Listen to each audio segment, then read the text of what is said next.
3 రోజుల పాటు దావోస్ లో బిజీగా గడిపిన తెలంగాణ సీఎం రేవంత్ రెడ్డి లండన్ పర్యటనలో బిజీ అయ్యారు.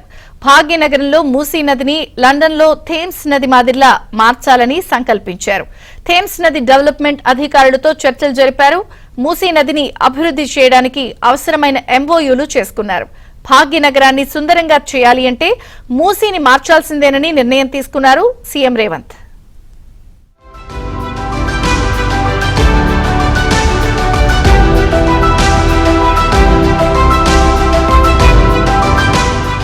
దావోస్ లో బిజీగా గడిపిన తెలంగాణ సీఎం రేవంత్ రెడ్డి లండన్ చేరుకున్నారు. 3 రోజుల పాటు దావోస్ లో పలువురు పారిశ్రామికవేత్తలతో సమావేశాలు నిర్వహించి పెట్టుబడులు పెట్టాలని ఆహ్వానించారు. తెలంగాణలో ఉన్న అవకాశాలని వారికి వివరిస్తూ పెట్టుబడులను ఆకర్షించే ప్రయత్నం చేశారు.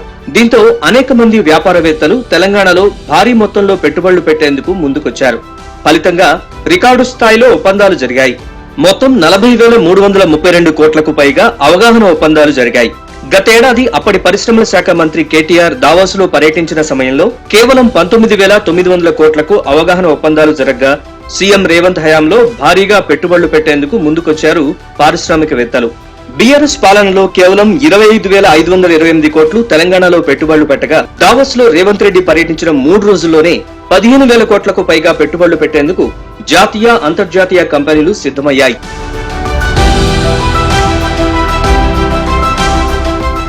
లండన్ లో థేమ్స్ నది ప్రత్యేక ఆకర్షణగా ఉంటుంది.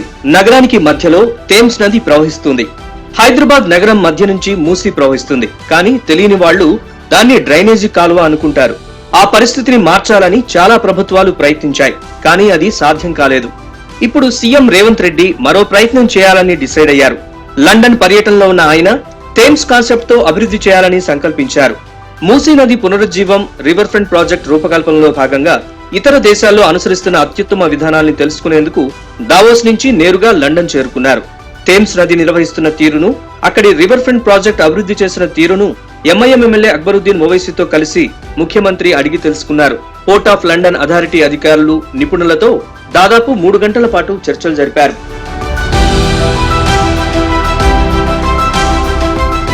దశాబ్దాలుగా వివిధ దశల్లో థేమ్స్ నదీ తీరం వెంట చేపట్టిన సమగ్ర అభివృద్ధి కార్యక్రమాల్ని అక్కడి corporate affairs director Sean Foster, port of London authority head Raj Kehal లివి సీఎం కు వివరించారు.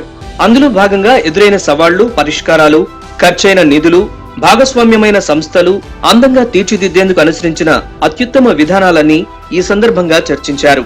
నదులు, సరస్సులు, సముద్ర తీరం వెంట ఉన్న నగరాలన్నీ చారిత్రాత్మకంగా అభివృద్ధి చెందాయి. పునరుజ్జీవ ప్రాజెక్టు ద్వారా తిరిగి మూసీకి పునర్వైభవం తీసుకొస్తే నదులు, సరస్సులతో హైదరాబాద్ మరింత శక్తివంతంగా తయారవుతుందని ముఖ్యమంత్రి వివరించారు.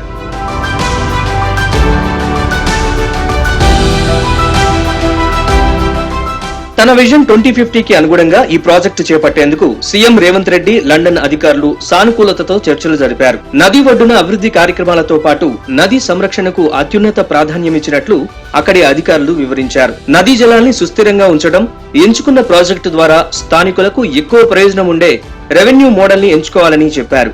ఈ ప్రాజెక్ట్ ని మరింత అత్యుత్తమంగా తీర్చిదిద్దే కొత్త విధానాలు ఎప్పటికప్పుడు గమనించడంతో పాటు ప్రాజెక్టు నిర్వహణపై నిరంతరం దృష్టి పెట్టాలన్నారు. హైదరాబాద్ లో మూసీ నదిని పునరుజ్జీవింపజేసేందుకు చేస్తున్న అన్ని ప్రయత్నాలకు తమ మద్దతు ఉంటుందని పోర్ట్ ఆఫ్ లండన్ అథారిటీ హామీ ఇచ్చింది. ఈ సందర్భంగా ప్రాజెక్టుకు సంబంధించిన అవుట్లైన్, వివిధ సంస్థల భాగస్వామ్యంపైన చర్చించారు. ఈ ప్రాజెక్టుకు నిర్దిష్టమైన సహకారం అందించేందుకు భవిష్యత్తులో మరిన్ని చర్చలు జరపాలని ఇరుపక్షాల మధ్య అంగీకారం కుదిరింది. లండన్ నగరానికి ఎంతో అందంగా ఉండే థేమ్స్ నది మాదిరిగానే హైదరాబాద్ లో మూసీ నదిని తయారు చేసి అభివృద్ధి చేయాలని సీఎం రేవంత్ సంకల్పించారు. దీంతో భాగ్యనగర రూపురేఖలు మారనున్నట్లు పలువురు అభిప్రాయం వ్యక్తం చేస్తున్నారు.